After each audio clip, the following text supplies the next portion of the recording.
Iraide Echevarren fue vendida por el precio de una dote. Con apenas 22 años, su padre no necesitó más que un puñado de palabras para sentenciarla. No hagas preguntas, no causes problemas, vuelve cuando te llamen. Sin firma, sin afecto. Con esa carta fría guardada en su bolso, la joven llegó al imponente ducado de Arístegui en febrero de 1856. Un lugar que no invitaba a entrar, sino que advertía que era mejor huir. Su misión era simple, pero peligrosa: cuidar a un duque que todos daban por perdido, en una mansión donde las paredes parecían tener ojos y los secretos pesaban más que las piedras. Mientras el coche de alquiler se detenía frente a la imponente estructura, el frío de Navarra pareció calar hasta sus huesos. Pero no hubo tiempo para dudas. Antes de que Iraide pudiera siquiera bajar del carruaje, la puerta principal se abrió de golpe. «Usted debe ser la Echevarren», dijo, sin bajar los peldaños, sin extender la mano. «El señor Gorostiza nos avisó de su llegada». Hizo una pausa apenas perceptible. «El señor Gorostiza trabaja para don Esteban, el tutor legal del señor duque». «Sí, señor. Iraide Echevarren, para servirle.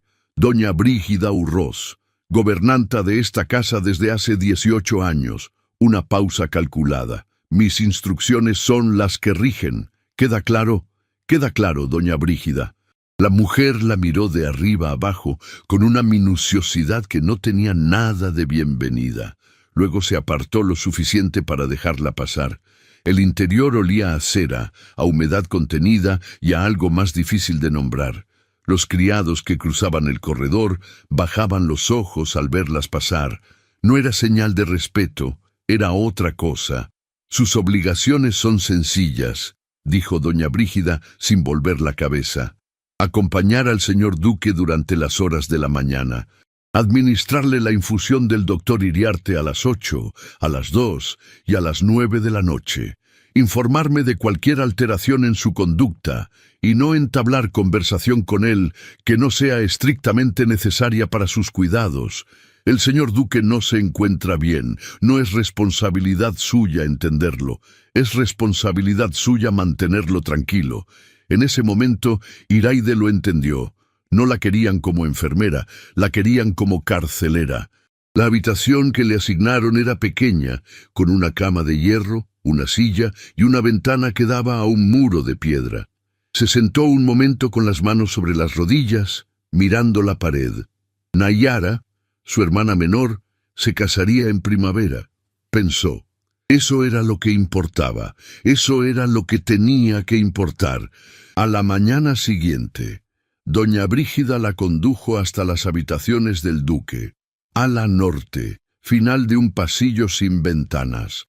3 golpes precisos en la puerta, ninguna espera de respuesta. La sala estaba en penumbra, contraventanas cerradas, una lámpara de aceite sobre la mesa proyectando sombras largas, libros apilados en el suelo sin orden.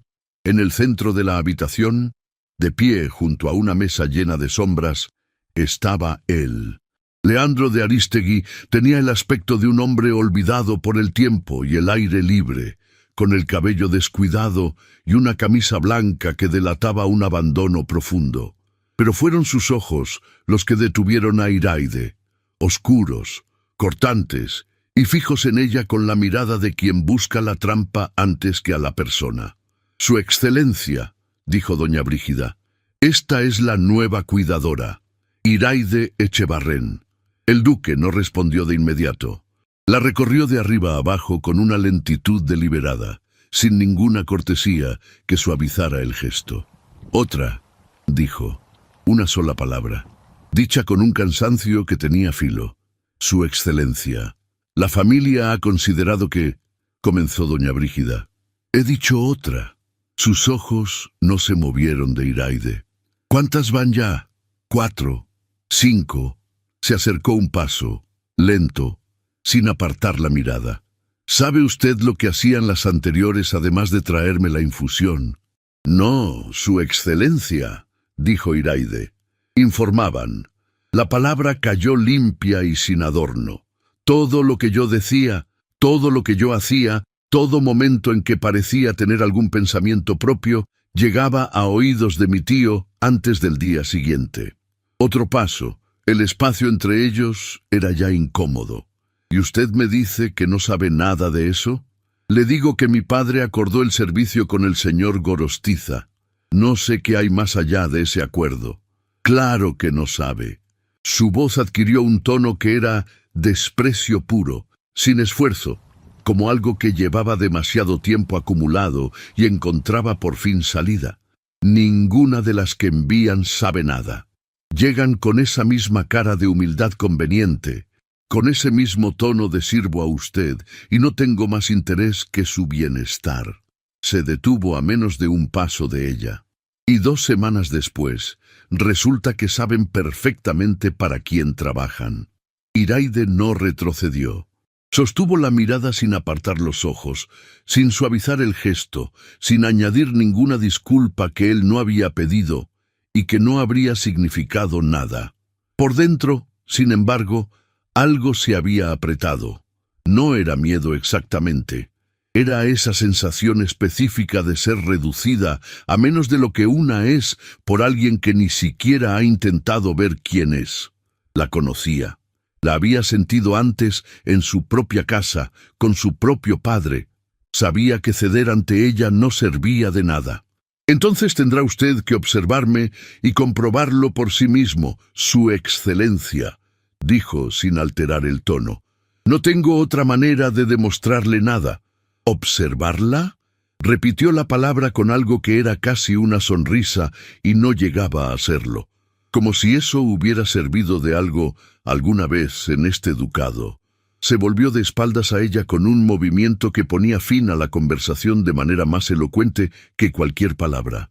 Fue hacia la ventana cerrada y puso las manos sobre el marco. «Puede quedarse», dijo, sin volverse, «por ahora, y sepa que la estoy observando desde el primer momento». No era una bienvenida. Era una advertencia con forma de permiso y desprecio con forma de tolerancia. Doña Brígida indicó a Iraide la silla junto a la puerta con un gesto seco. Iraide fue hacia ella y se sentó con la espalda recta y las manos cruzadas sobre el regazo, con esa calma exterior que había aprendido a construir sobre lo que fuera necesario. Por dentro, el apretón en el pecho tardó un rato en soltarse. Pero mientras esperaba a que se soltara, observó. Observó los ojos del duque cuando se volvió brevemente hacia la lámpara. Observó que en ellos, debajo de la hostilidad y del desprecio y del cansancio acumulado, había algo que no correspondía a ningún demente que ella hubiera conocido o imaginado. Había un hombre completamente lúcido que había aprendido que el mundo solo le enviaba enemigos, y que no tenía todavía ninguna razón para creer que ella fuera distinta. Los primeros días en el ducado fueron una guerra silenciosa que ninguno de los dos declaró en voz alta. Leandro ignoraba la presencia de Iraide con la precisión calculada de quien ha convertido el desprecio en técnica. Cuando ella entraba, él volvía los ojos hacia el libro o hacia la ventana. Cuando ella hablaba, respondía con monosílabos o no respondía en absoluto. Cuando la infusión llegaba, extendía la mano sin mirarla, bebía sin mirarla, devolvía la taza sin mirarla. Iraide lo observaba todo sin comentarlo, y lo que veía le confirmaba lo que ya sospechaba. La infusión olía a láudano en dosis excesiva para cualquier propósito terapéutico honesto. Doña Brígida medía los tiempos con la exactitud de quien controla, no de quien cuida a un enfermo. En los breves intervalos entre dosis, cuando el efecto comenzaba a retirarse, algo volvía a los ojos del duque de manera gradual y casi conmovedora, como una llama que alguien ha tapado con la mano y que al soltarla recupera su tamaño real. Al 10º día, Iraide tomó una decisión, pero antes de que pudiera actuar sobre ella, ocurrió algo que cambió la geometría del conflicto. Era una mañana de mediados de febrero. Iraide había llegado a su hora habitual y ocupado la silla junto a la puerta.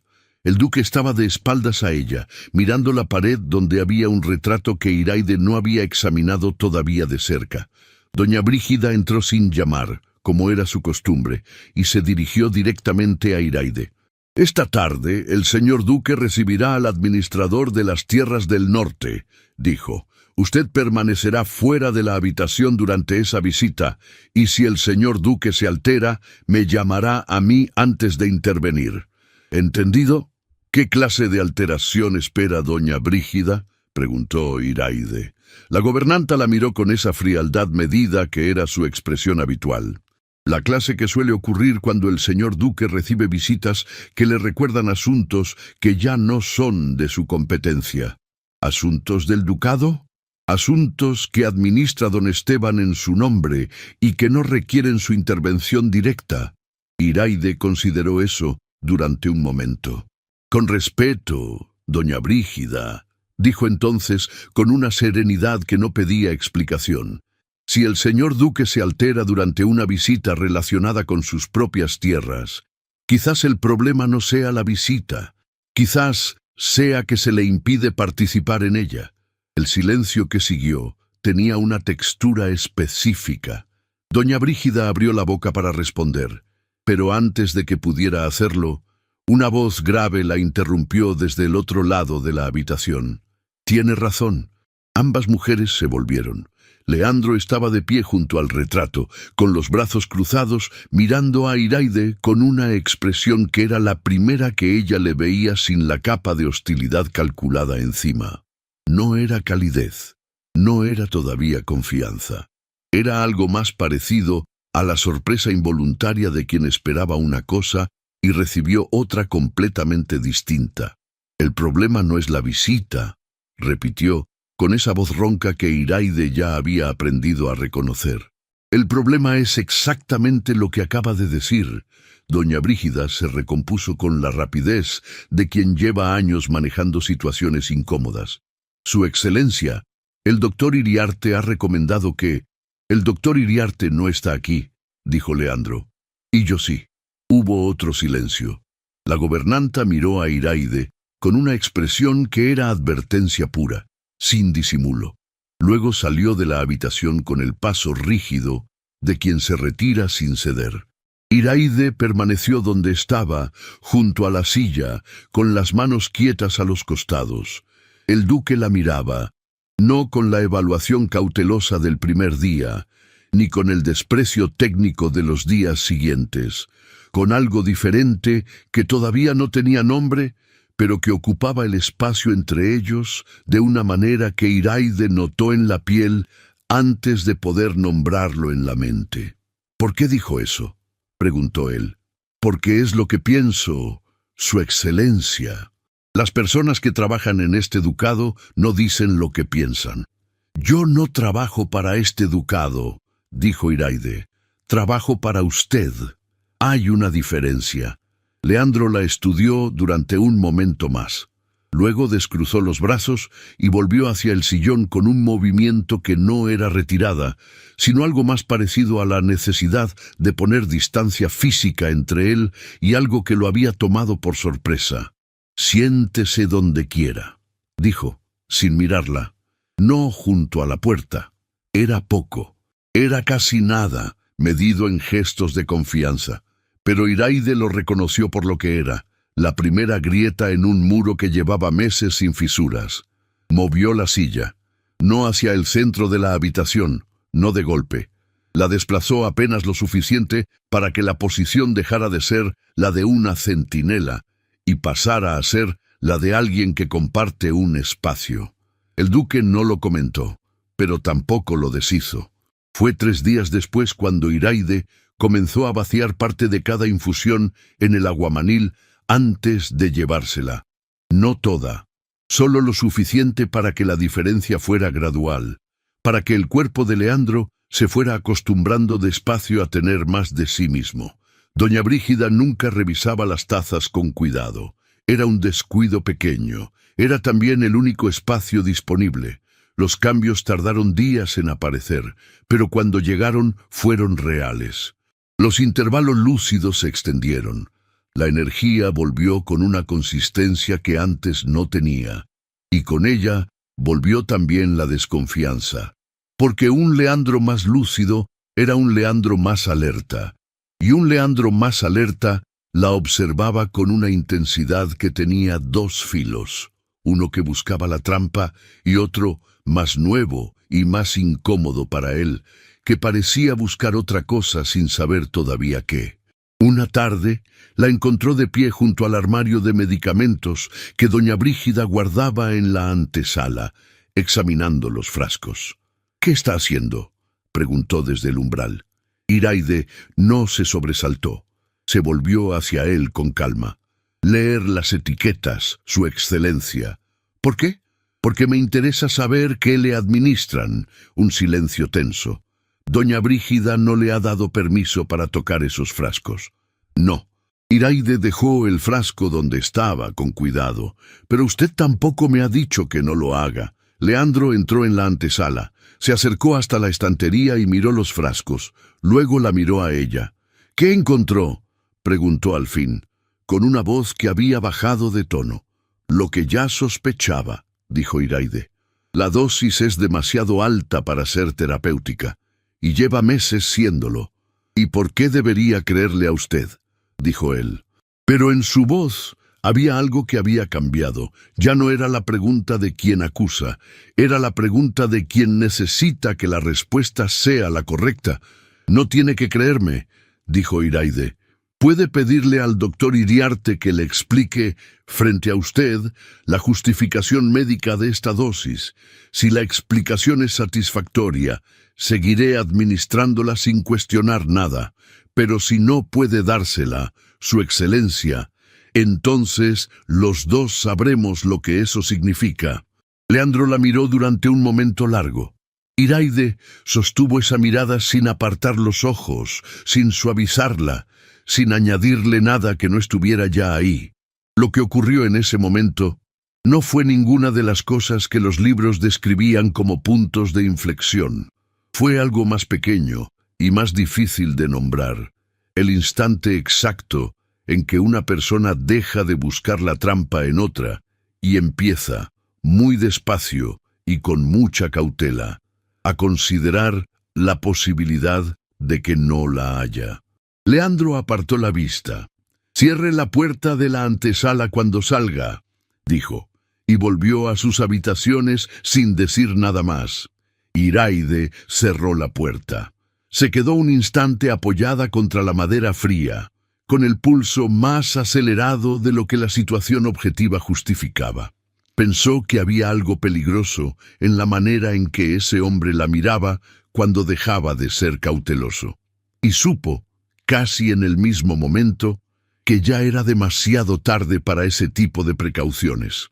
La noche llegó al ducado como llegaba siempre, sin aviso y de golpe, como si alguien cerrara una mano sobre el valle y apagara lo que quedaba de luz. Iraide llevaba ya 3 semanas en el ala norte, cuando ocurrió la noche que cambió todo. Había apagado la vela de su cuarto y estaba a punto de dormirse cuando lo escuchó. Pasos al otro lado del pasillo, irregulares, con esa cadencia específica de quien no puede quedarse quieto, porque quedarse quieto es peor que cualquier otra cosa. Los conocía. Los había escuchado 2 veces antes, siempre pasada la medianoche, siempre desde el ala norte. Las otras veces había esperado a que cesaran solos. Esta vez no cesaban. Se levantó, se cubrió con el chal y salió al corredor. La puerta del duque estaba cerrada, pero desde dentro llegaba algo más que los pasos. Una respiración trabajada, tensa, con esa cualidad particular del aire que no encuentra salida. No era el sonido de un hombre en peligro físico. Era el sonido de alguien atrapado dentro de sí mismo, sin ninguna puerta hacia afuera. Iraide puso la mano en el picaporte. Sabía perfectamente lo que doña Brígida le había ordenado. Cualquier alteración nocturna debía notificársele a ella primero. Siempre, sin excepción. Las instrucciones estaban equivocadas. Abrió la puerta. La lámpara de aceite estaba encendida al máximo. Leandro estaba de pie junto a la chimenea apagada, con las manos sobre la repisa de piedra y la cabeza inclinada, los nudillos blancos de presión. Llevaba solo la camisa y los pantalones, sin chaleco ni chaqueta, y cuando la oyó entrar, levantó la cabeza de golpe y la miró. En sus ojos no había láudano. Había un hombre completamente despierto y completamente solo. «Debería llamar a doña Brígida», dijo él, con la voz tensa. «Puedo hacerlo si usted lo desea». Iraide no se movió del umbral. «Pero antes dígame si hay algo que le ayude. Una ventana, agua, aire». «No quiero la infusión», dijo, y en su voz había algo que era casi una advertencia y casi una súplica al mismo tiempo. «No le he ofrecido la infusión», respondió ella. Un silencio distinto de todos los anteriores. Leandro la miraba con esa intensidad desnuda de los momentos en que la guardia cae porque ya no queda energía para sostenerla. Iraide lo sostuvo sin apartar los ojos, sin suavizar nada, sin añadir ninguna compasión que él no hubiera pedido. «¿Usted sabe cantar?», preguntó él de pronto. Iraide parpadeó, levemente sorprendida. «Algo. Solo lo que cantaba a mi madre cuando no podía dormir. Un momento. ¿Lo haría?».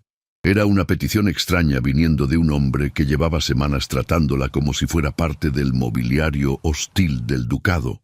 Era también la petición más honesta que nadie le había hecho desde que había llegado. Iraide se acercó hasta la silla junto a la mesilla y se sentó.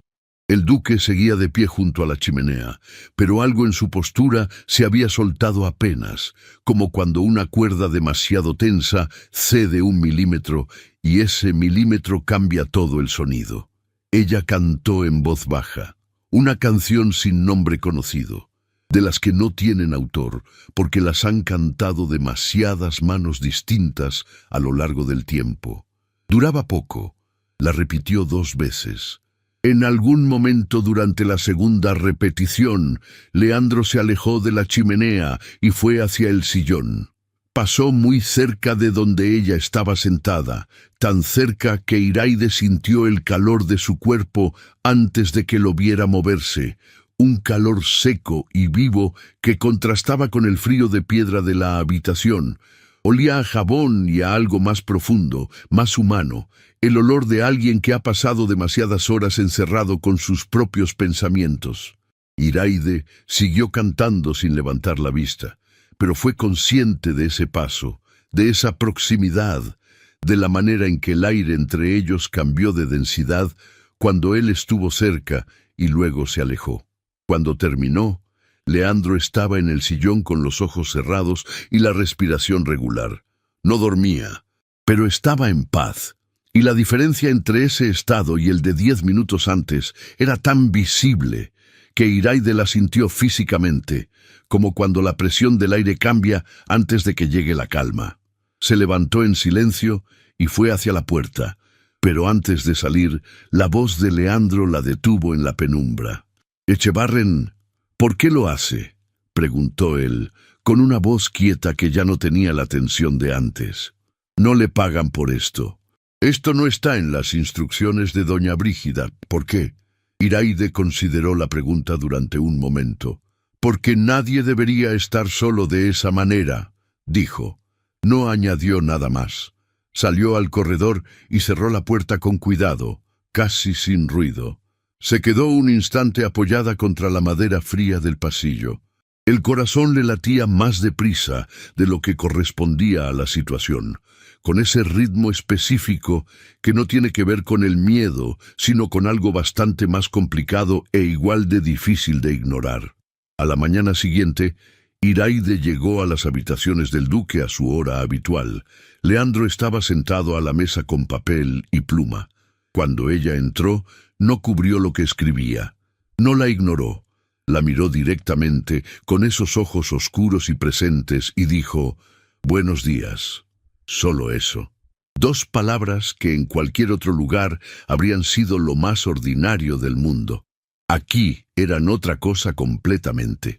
Iraide dejó la bandeja sobre la mesa lateral y respondió con la misma calma de siempre: Pero mientras lo hacía, mientras cruzaba la habitación hacia su silla, sintió ese nuevo tipo de mirada seguirla con una atención que no era vigilancia, sino otra cosa completamente distinta. Era la mirada de alguien que ha decidido mirarte de verdad por primera vez. Iraide lo sintió en la nuca, cálido y sostenido, y tuvo que concentrarse deliberadamente en los movimientos de sus propias manos para que no le temblaran. El duque escribió durante un rato sin hablar. Iraide cosió un botón que se había soltado del chal. El silencio entre ellos era distinto del silencio de las semanas anteriores. Ya no era el silencio de dos personas que se ignoran. Era el silencio de dos personas que se saben presentes la una para la otra y han decidido, tácitamente y sin decirlo, que eso es suficiente por ahora. Fue Leandro quien lo rompió, sin levantar la vista del papel. Mi prometida, Celeste, murió hace 2 años en el camino del puerto, dijo Leandro al fin. Ella también me cantaba. La voz no se quebró, pero cambió de textura. Se volvió más densa, más cuidadosa, como alguien que camina sobre un suelo que conoce pero que sabe que puede ceder. Levantó la vista del papel y la miró. Pero lo que vino después no fue consecuencia del dolor, dijo, fue consecuencia de otra cosa. Iraide sostuvo su mirada. En los ojos del duque había algo que no era solo el peso del luto ni la rabia contenida de las semanas anteriores. Había una pregunta que todavía no estaba lista para formularse en voz alta, y debajo de esa pregunta, más profundo, algo que Iraide reconoció porque lo había sentido crecer en sí misma sin pedirle permiso. La conciencia de que otra persona importa, no de manera abstracta, de esa manera específica y sin remedio que no consulta si es conveniente. Iraide apartó los ojos primero. Los dirigió hacia el chal entre sus manos. Cuando quiera contarme el resto, dijo, estaré aquí. Leandro no respondió, pero cuando ella levantó la vista un momento después, él ya no estaba mirando el papel, la estaba mirando a ella. Y en su expresión, por primera vez desde que Iraide había cruzado la puerta del ducado, no había ni hostilidad ni desconfianza, ni la guardia levantada de quien espera el golpe. Había algo mucho más sencillo y mucho más difícil de sostener que todo eso. Y fue en ese clima nuevo, casi imperceptible, cuando el tiempo empezó a moverse. La primavera llegó a las montañas de Navarra casi sin aviso. Un día la nieve seguía en los aleros, y al siguiente el agua corría por los canales del patio con una determinación nueva. Iraide lo notó desde la ventana del ala norte. No era solo el valle lo que cambiaba. Para entonces llevaba casi 2 meses en el ducado, y algo también se había movido dentro de aquellas paredes. Las conversaciones ya no eran cautelosas, los silencios ya no eran hostiles, y la infusión, reducida gota a gota, había dejado espacio a un hombre que recuperaba su claridad. Hablaban más. Él preguntaba por el mundo exterior con la atención de quien vuelve a pertenecer a él. Ella respondía sin adornos, como siempre. Y en esas tardes en que la luz entraba sin pedir permiso por la ventana abierta, Iraide era consciente de una verdad que ya no podía ignorar. La manera en que él la miraba había cambiado. No era vigilancia, no era sospecha, era reconocimiento. Y lo más peligroso no era que él empezara a confiar en ella. Lo más peligroso era que ella empezaba a esperar esa mirada. Fue una tarde de principios de marzo cuando Leandro le dijo lo que llevaba semanas sin decir. Doña Brígida estaba en el ala opuesta atendiendo al cobrador de la hacienda. El ala norte tenía esa calidad particular de silencio que Iraide asociaba ya con los momentos verdaderos. Leandro estaba de pie junto a la mesa con las manos apoyadas sobre la madera, mirando un papel que no estaba leyendo. «Necesito contarle algo», dijo. «La escucho, Su Excelencia». Él levantó la vista.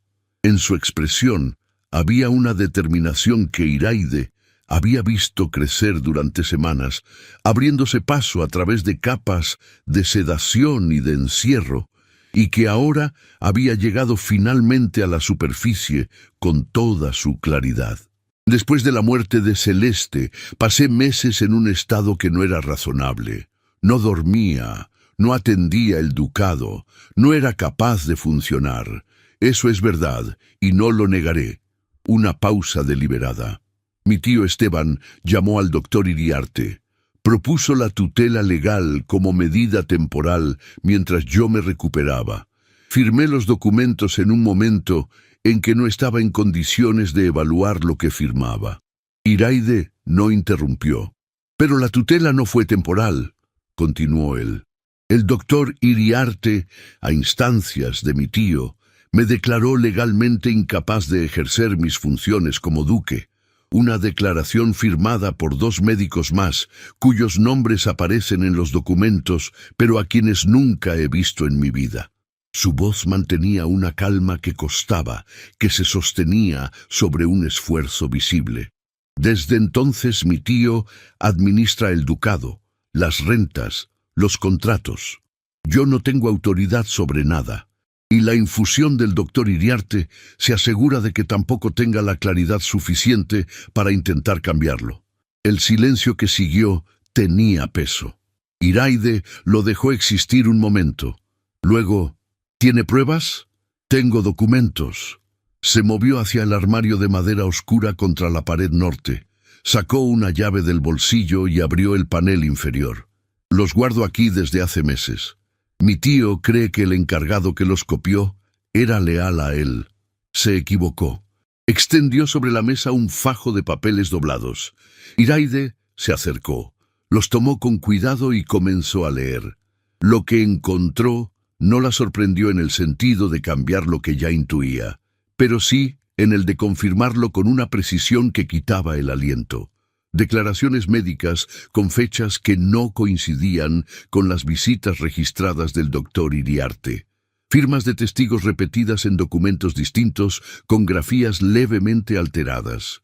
Y una carta de puño y letra de don Esteban, dirigida a un notario de Pamplona, en la que se refería al ducado como si ya fuera suyo, con la tranquilidad de quien escribe sobre algo que considera resuelto.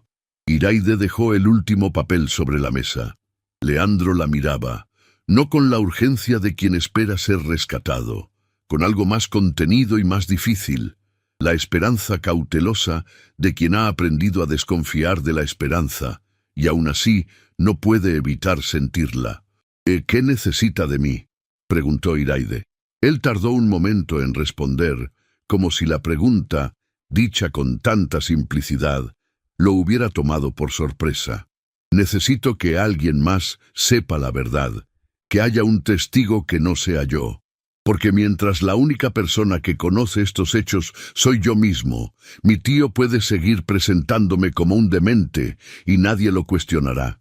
Iraide miró los papeles, miró al duque, pensó en la carta de su padre sin firma, pensó en Nayara y en el dote y en la primavera que avanzaba afuera. Pensó en todas las razones para mantener la cabeza gacha y cumplir los meses acordados y marcharse. Luego pensó en los ojos del duque el primer día, evaluándola con esa desconfianza que no era locura, sino la respuesta exacta y razonable de un hombre al que habían traicionado todos los que debían protegerlo. Entonces hay que sacar esos documentos del ducado, dijo, y llegar a alguien con autoridad suficiente para actuar antes de que su tío sepa que lo hemos intentado. Leandro se quedó completamente quieto durante un instante. «Usted no tiene obligación de hacer esto», dijo. «Si mi tío lo descubre, no habrá manera de protegerla. Lo sé. Necesito que entienda el riesgo con claridad antes de decirme que sí». «Lo entiendo con claridad», dijo ella. «Y le digo que sí de todas formas». Algo en la expresión de Leandro cambió. No fue un gesto grande. Fue algo más pequeño y más permanente. El instante exacto en que un hombre que ha estado solo durante demasiado tiempo comprende que ya no lo está. Recogió los documentos de la mesa para devolverlos al armario, y al hacerlo, Sus manos coincidieron sobre el papel durante un segundo, los dedos de él rozando los de ella sin buscarlo y sin retirarse inmediatamente. El contacto duró apenas ese instante, pero el calor de ese roce, seco y breve, y completamente involuntario, se quedó en la piel de Iraide mucho después de que él hubiera cerrado el armario con llave y guardado la llave en el bolsillo. Se miraron. El espacio entre ellos era el espacio exacto que la cortesía permitía, y sin embargo algo en ese espacio se había vuelto diferente, más denso, más cargado, como el aire antes de una tormenta que todavía no ha decidido romper. Fue Iraide quien dio un paso atrás, primero. No porque quisiera, sino porque sabía que era necesario. Necesitamos a alguien de confianza que pueda salir del ducado sin levantar sospechas, dijo con la voz serena. Cho-min, dijo Leandro, sin dudar, el mozo de cuadras. Sirvió a mi padre antes que a mí, es el único en esta casa del que estoy seguro. Entonces mañana hablo con él. Leandro asintió. Y en la manera en que la miraba mientras ella recogía el chal y se dirigía hacia la puerta, había algo que no necesitaba palabras, y que Iraide sintió en la nuca, cálido y sostenido, hasta que la puerta se cerró entre ellos. Cho-min escuchó a Iraide en el patio exterior una mañana fría de marzo, con los ojos en el caballo que cepillaba y las manos siguiendo su movimiento rítmico sobre el pelaje. Cuando ella terminó, hubo un silencio largo. El señor duque es como su padre, dijo finalmente, y su padre era un hombre justo. No dijo nada más. Pero 2 días después, cuando Iraide llegó a las cuadras con los documentos envueltos en tela encerada, Cho-min los tomó sin preguntar y los guardó debajo del asiento del coche de trabajo, entre los útiles de herrería. Salió hacia Pamplona al día siguiente con el pretexto de recoger piezas para los arreos. Durante su ausencia, don Esteban llegó al ducado. Iraide lo vio por primera vez de cerca en el corredor principal. Un hombre de unos 60 años, delgado, de maneras impecables y cabello blanco bien peinado. Sonrisa de temperatura exacta. Ojos claros que buscaban fisuras en las superficies. La encontró en el pasillo del ala norte, cuando salía de las habitaciones del duque. Echevarren. Se detuvo con la naturalidad de quien no necesita anunciar su autoridad. ¿Cómo encuentra usted al señor duque estos días? Estable, don Esteban, tranquilo. Sin alteraciones, ninguna que merezca mención. La estudió durante un momento. Doña Brígida me dice que permanece en sus habitaciones más tiempo del indicado. Solo cuando el señor duque lo solicita, respondió Iraide. Me ha parecido que la compañía lo serena. Si don Esteban prefiere que me ajuste al horario estricto, lo haré sin falta. La sonrisa no cambió. No es necesario, dijo. Mientras el señor duque esté tranquilo, el método es lo de menos. Y siguió por el pasillo con el paso de hombre que considera que el suelo que pisa ya le pertenece. Iraide esperó a que sus pasos se perdieran antes de soltar el aire que había estado sosteniendo. Cho-min volvió 4 días después. La miró al cruzarse en el patio y asintió apenas, casi sin mover la cabeza. Un gesto tan pequeño que habría pasado desapercibido para cualquiera que no estuviera mirando exactamente en ese momento. Iraide subió al ala norte con el corazón más acelerado de lo habitual. Se lo dijo al duque esa tarde en voz baja, inclinándose hacia él con el pretexto de recoger el libro que había quedado sobre la mesa entre los dos. La postura los acercó lo suficiente para que sus palabras no viajaran más lejos de lo necesario. En esa proximidad repentina, Iraide fue consciente del calor que irradiaba el cuerpo de Leandro, de su respiración quieta y contenida, del perfume leve de la ropa lavada con jabón de pino, que era ya un olor que asociaba de manera irreversible con esa habitación y con él. Sintió que él también se había detenido, que su respiración había cambiado apenas, como si la cercanía le llegara con la misma intensidad que a ella. Ninguno de los dos lo mencionó. Era demasiado real para nombrarlo. Chomín llegó, dijo. Asintió. Leandro no movió un músculo en el gesto, pero algo en él cambió de manera perceptible. Una tensión nueva que era diferente de la habitual, más orientada hacia adelante, más viva. Entonces Zubiaurre tiene los documentos, dijo con la voz completamente quieta. Eso parece. Iraide se incorporó y dio un paso atrás. Doña Brígida podía aparecer en cualquier momento. Pero antes de que el espacio entre ellos volviera a ser el espacio de las formas y las distancias, Leandro levantó la vista hacia ella. Y en su mirada había algo que Iraide reconoció, porque lo había sentido crecer en sí misma durante semanas. La mirada de alguien que ha decidido que otra persona importa, de esa manera específica y sin remedio, que no pregunta si es conveniente ni espera el momento adecuado. Iraide sostuvo esa mirada durante un segundo exacto. Luego fue hacia la silla con las manos completamente firmes. Tenían que esperar. Era lo más sensato. Era también lo más difícil, porque hay una clase particular de cercanía que se construye en el silencio y en los gestos interrumpidos, y esa cercanía no obedece a la sensatez ni le pide permiso. Fue 3 días después cuando don Esteban actuó. Iraide llevaba la bandeja del desayuno hacia el ala norte cuando escuchó voces en el corredor principal. Se detuvo. Reconoció la voz seca y precisa de don Esteban, y otra que no era la de ningún criado habitual. Era el doctor Iriarte. No era su día de visita. Dejó la bandeja en el primer reposo que encontró y se acercó al corredor con pasos silenciosos. Don Esteban y el médico hablaban junto a la entrada del ala norte, y entre ellos, sobre la mesa del pasillo, estaba extendido un fajo de papeles que Iraide reconoció antes de poder leer una sola línea. Los documentos, o copias de ellos. Chomín había copiado los documentos por orden de don Esteban antes de entregarlos. Los originales habían llegado a Zubiaurre, pero don Esteban sabía lo que había ocurrido. Don Esteban levantó la vista en ese momento y la vio. La sonrisa que le dedicó era exactamente la misma de siempre. «Echevarren», dijo. «Qué oportuna». Lo que siguió ocurrió con la rapidez de las cosas planeadas con antelación. Le comunicaron el despido en el corredor, sin ceremonia, en presencia de doña Brígida y de un criado desconocido. 1 hora para recoger sus pertenencias. El coche la llevaría hasta Burgui. El pago acordado para el dote de Nayara quedaba anulado por incumplimiento del servicio. No la dejaron subir al ala norte. Iraide recogió el baúl y el bolso con una calma que no era indiferencia, sino la única forma de dignidad que le quedaba.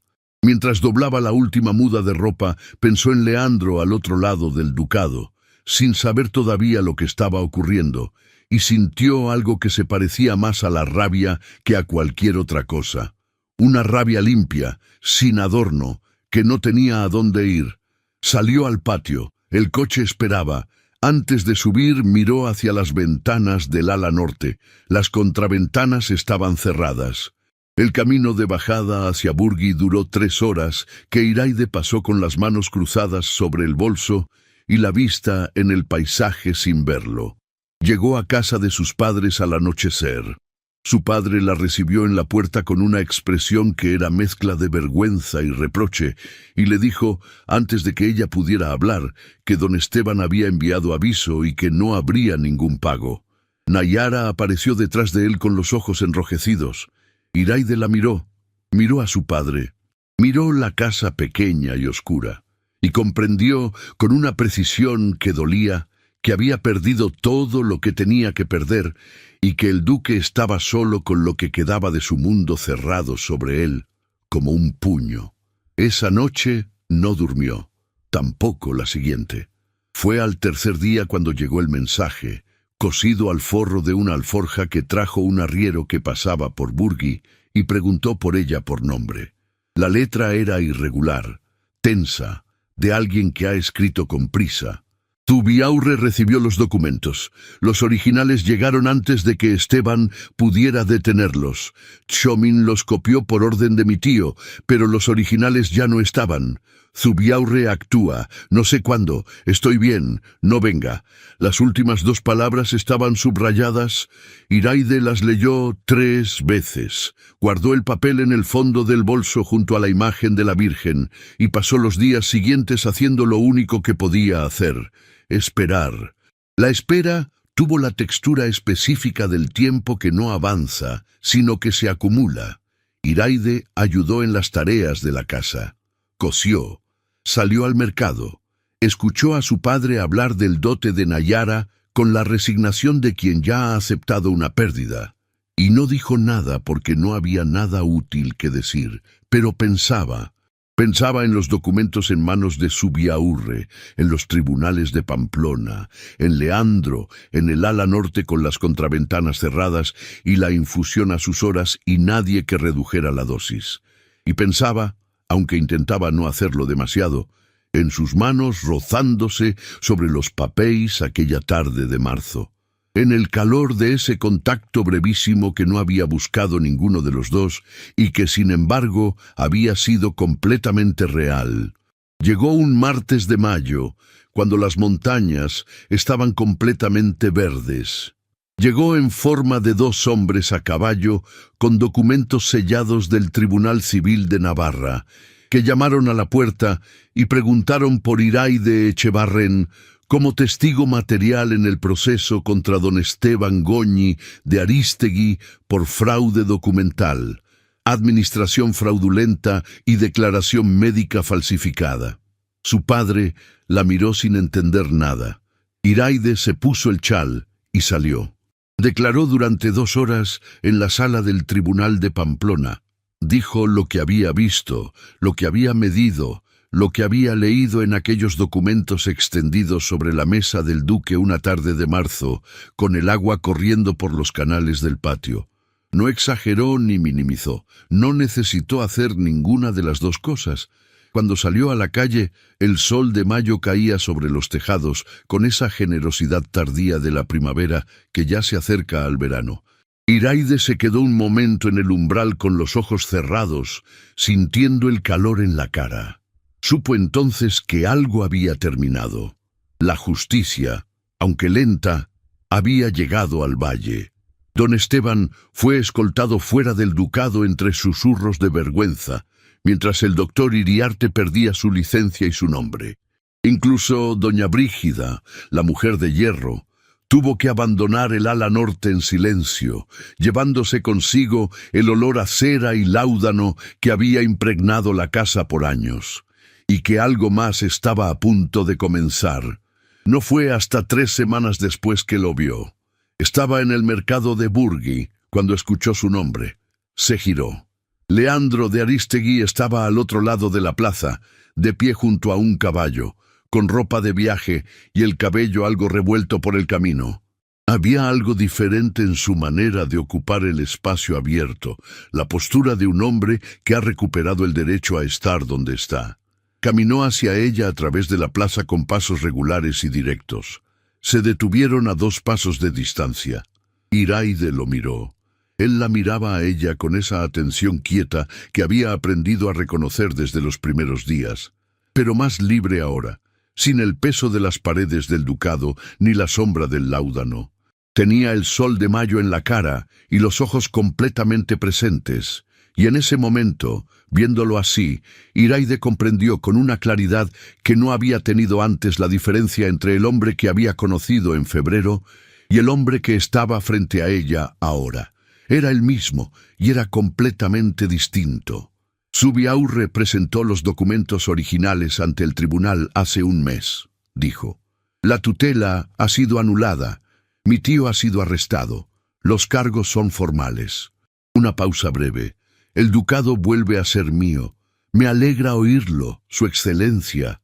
No he venido solo a decirle eso. Lo sé. Leandro guardó silencio un momento.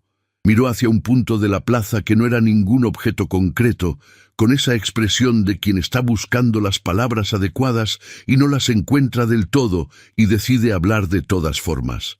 Chomin me contó lo del dote, dijo. Iraide no respondió de inmediato.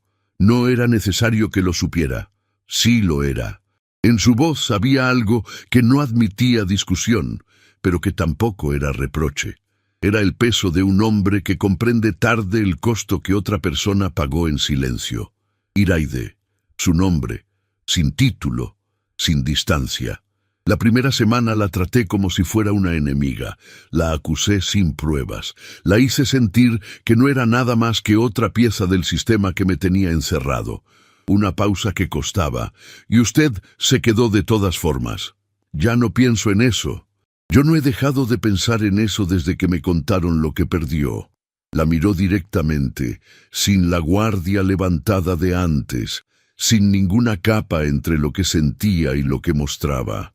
No soy el hombre que fui esos primeros días, o intento no serlo, pero sé lo que le costó quedarse cuando yo le di todas las razones para marcharse, y sé lo que le costó irse cuando no quería hacerlo.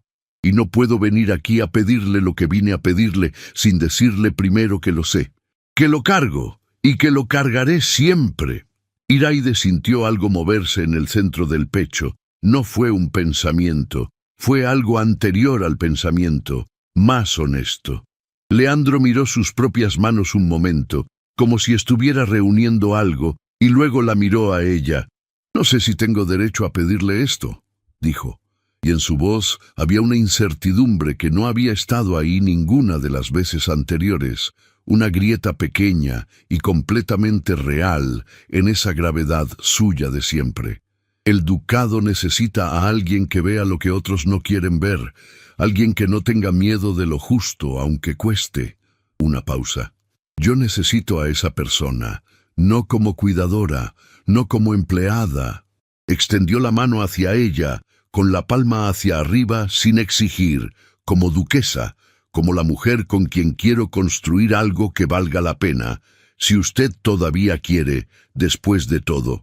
Ese, si usted todavía quiere, cayó entre ellos con todo su peso.